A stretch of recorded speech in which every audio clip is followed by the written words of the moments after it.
10 November 1659 या दिवशी छत्रपती शिवाजी महाराजांनी बलाढ्य आदिलशाही फौजेवर देदीप्यमान विजय मिळवला.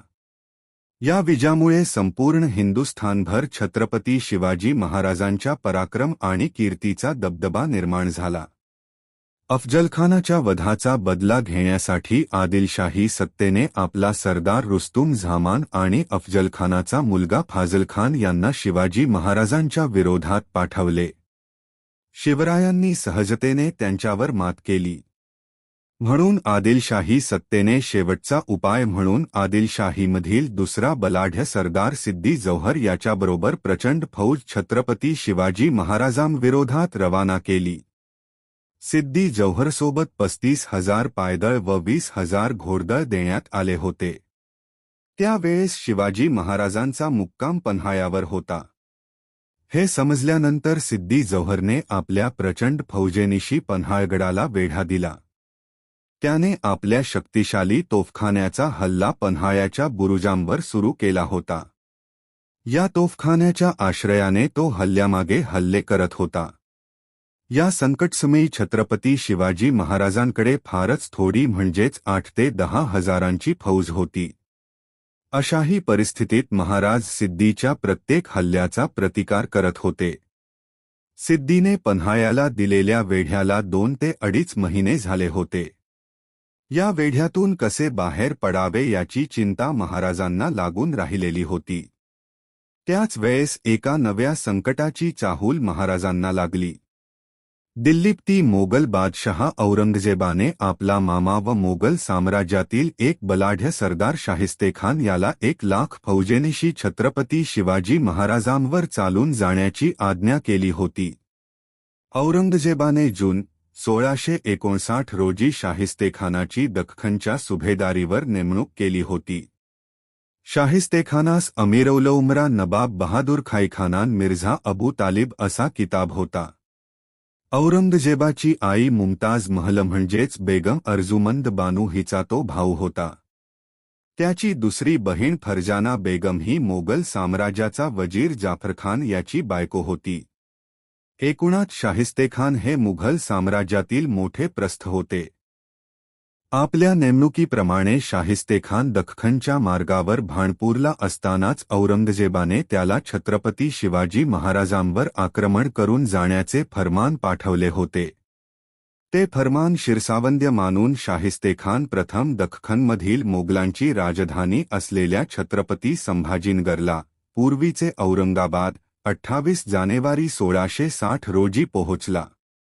तिथे काही दिवस वास्तव्य करून त्याने आपल्या ताब्यात नव्याने आलेल्या दख्खन सुभ्याची लष्करी व मुलकी व्यवस्था लावून दिली आणि तो छत्रपती शिवाजी महाराजांच्या स्वराज्यावर चालून जाण्यासाठी छत्रपती संभाजीनगरातून, पूर्वीचे औरंगाबाद, निघाला.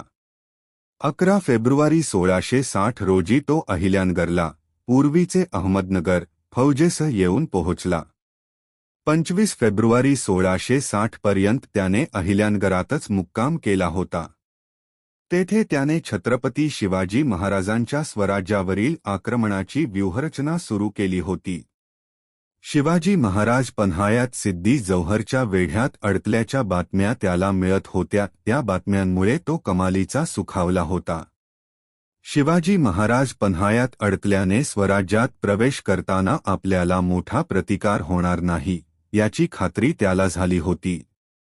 त्याने सुपे, बारामती, इंदापूर, सासवड, शिरवळ ही ठाणी सहजरित्या जिंकून घेतली. 9 मे 1660 रोजी पुणेही सहजतेने ताब्यात घेतले. त्यावेळी त्याच्यासोबत 77,000 घोडदळ व 30,000 पायदळासह प्रचंड मोठा तोफखाना होता. छत्रपती शिवाजी महाराजांचे लहानपण ज्या लाल महालात गेले होते त्याच लाल महालामध्ये शाहिस्तेखानाने आपला मुक्काम ठोकला होता. लाल महालात राहूनच आपल्या पुढील मोहिमेची सूत्रे शाहिस्तेखान हलवू लागला होता.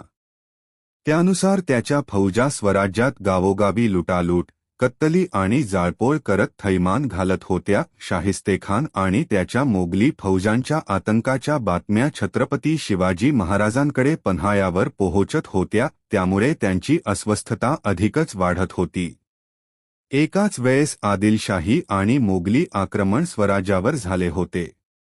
या आक्रमणापासून स्वराज्याचे रक्षण करायचे असेल तर लवकरात लवकर आपणास या पन्हाळ्याच्या वेढ्यातून सुटका करून घ्यावी लागेल याची जाणीव त्यांना झाली. आपला शत्रू सिद्दी जौहरला बेसावध करण्यासाठी महाराजांनी त्याच्याकडे तहाचा प्रस्ताव पाठवला. महाराजांकडून होणारा तीव्र प्रतिकार आणि अनेक दिवस वेढा घालूनही यश प्राप्त होत नाही यामुळे अस्वस्थ झालेल्या सिद्धीने तहाच्या प्रस्तावाला ताबडतोब मान्यता दिली. त्याची फौजही वेढा देऊन कंटाळलेली होती. तहाचा प्रस्तावाने गाफील झाली होती. याच संधीचा फायदा घेऊन 13 जुलै 1660 रोजी रात्रीच्या अंधारात छत्रपती शिवाजी महाराज पन्हाळ्याचा वेढा तोडून बाहेर पडले. आपल्याबरोबर 1000ची फौज घेऊन ते भर पावसात विशाळगडाकडे निघाले. मार्गामध्ये घोडखिंडीच्या ठिकाणी बाजीप्रभू देशपांडेचा सिद्धीच्या फौजेशी घनघोर संघर्ष झाला. परंतु महाराज विशाळगडावर सुखरूप पोहोचले होते. काही दिवस विशाळगडावर वास्तव्य करून ते राजगडावर आले. त्यांनी शाहिस्तेखानाच्या मोगल फौजेविरुद्ध सुरू असलेल्या संघर्षावर आपले लक्ष केंद्रित केले. बलाढ्य मोगलांशी संघर्षाची सुरुवात निजामशाहीच्या रक्षणाच्या निमित्ताने शहाजीराजांनी एकाच वेळेस मोगल व आदिलशाहीशी संघर्ष केला होता. 1637 साली निजामशाहीचा शेवट झाला. मोगल आणि आदिलशाहीमध्ये झालेल्या तहाप्रमाणे निजामशाहीच्या सर्व प्रदेशाची वाटणी दोघांत झाली होती. कोकणच्या कल्याण, भिवंडी वाटणीवरून दोघांमध्ये मतभेद निर्माण झाले होते. म्हणूनच मोगलांनी आदिलशाहीवर आक्रमणाची धमकी दिली होती. या धमकीला घाबरून आदिलशहाने कल्याण, भिवंडी परिसरातील किल्ले व प्रदेश मोगलांकडे देण्याचे मान्य केले होते. मोगल फौजा या प्रदेशाचा ताबा घेण्यास आतुर झाल्या होत्या. दरम्यान शहाजहान बादशहा मृत्यू पावल्याच्या अफवा महाराष्ट्रात पोहोचल्या. त्यामुळे येथील मोगल फौजेत अस्वस्थता निर्माण झाली होती. परिणामी आदिलशाही आणि मोगलांमधील कोकणातील प्रदेश व किल्ल्यांच्या हस्तांतरणाची प्रक्रिया शिथिल झाली होती. या बातम्या छत्रपती शिवाजी महाराजांपर्यंत तातडीने पोहोचत होत्या. या संधीचा फायदा घेऊन 1657 मध्ये ऑक्टोबर महिन्यात महाराजांनी मोगलांच्या ताब्यातील जुन्नरवर छापा घालून कल्याण, भिवंडीवर आक्रमण केले. 24 ऑक्टोबर 1657 रोजी शिवाजी महाराजांनी कल्याण, भिवंडी जिंकून घेतले व त्या परिसरातील बहुतांश किल्ले आपल्या ताब्यात आणले. अशा पद्धतीने एकेकाळी निजामशाहीच्या ताब्यात असलेला व शहाजीराजांच्या नियंत्रणाखालील हा प्रदेश छत्रपती शिवाजी महाराजांनी स्वराज्यात सामील करून घेतला होता. ज्या प्रदेश आणि किल्ल्यांचा ताबा आपल्याला तहाप्रमाणे मोगलांना द्यावयाचा आहे अशा किल्ले आणि प्रदेशाचे रक्षणासाठी आपण का लढायचे असा विचार करून आदिलशाही फौजेकडून महाराजांना प्रतिकारच झाला नव्हता. महाराजांनी अतिशय चातुर्याने मोठी मसलत घडवून आणली होती.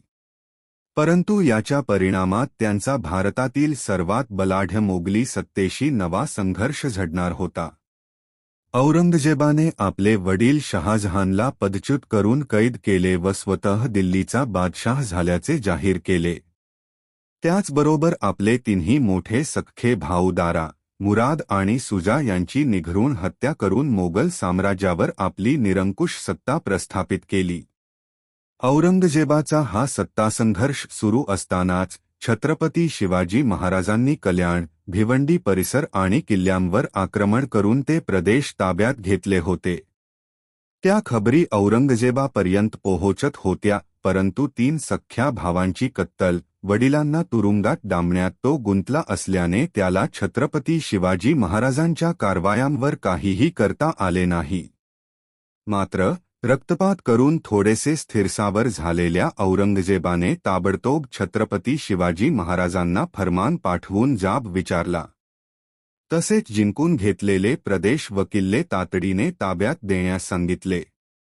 त्यावर महाराजांनी आपले वकील रघुनाथ पंत कोरडे यांना औरंगजेबाकडे पाठवून मी जिंकून घेतलेला प्रदेश आणि किल्ले हे पूर्वी माझे वडील शहाजीराजांच्याच ताब्यात होते. तेच मी जिंकून घेतले आहे. मला आपल्याशी वैर नको असून मैत्री हवी आहे अशा पद्धतीचा युक्तिवाद केला. भावांचा खात्मा करून वडिलांना तुरुंगात पाठवून बादशाह पदावर कब्जा केला असला तरी औरंगजेब तेव्हा पूर्णपणे मोकळा झालेला नव्हता. त्यामुळे महाराजांच्या प्रस्तावाला मान्यता देण्याशिवाय गत्यंतर राहिले नव्हते.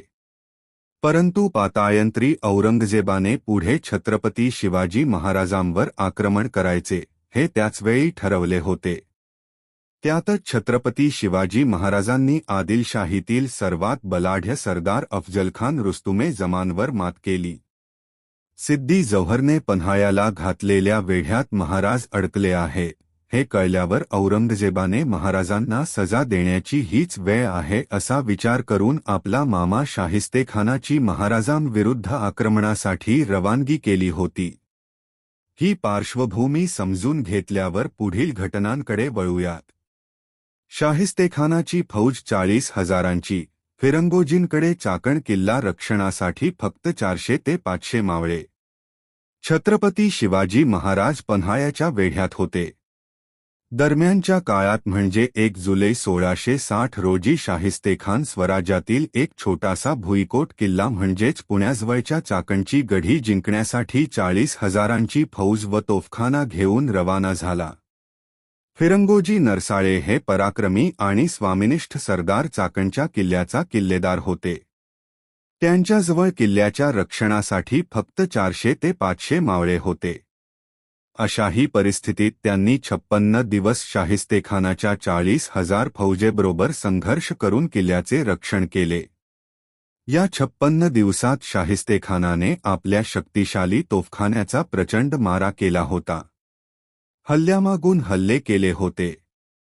परंतु मराठे त्यास दाद देत नव्हते. या हल्ल्यांमध्ये अनेक मराठा वीरांनी आपले बलिदान दिले होते. आता किल्ल्यावर 100-200 मावळे शिल्लक राहिले होते. हे वर्तमान छत्रपती शिवाजी महाराजांना समजले. त्यांनी ताबडतोब फिरंगोजी नरसाळे यांना निरोप देऊन किल्ला मोगलांच्या ताब्यात देण्याची सूचना केली. शिवाजी महाराजांच्या दृष्टीने शाहिस्तेखानासारख्या बलाढ्य सेनापती व त्याच्या 40,000 फौजेला 56 दिवस रोखून ठेवणे ही गोष्ट असामान्य होती. फिरंगोजींसारखा महान सेनानी व जिवंत मावळ्यांना कोणत्याही परिस्थितीत गमावणे महाराजांना योग्य वाटत नव्हते. म्हणूनच त्यांनी फिरंगोजींना किल्ला शत्रूच्या ताब्यात देण्याची सूचना केली होती.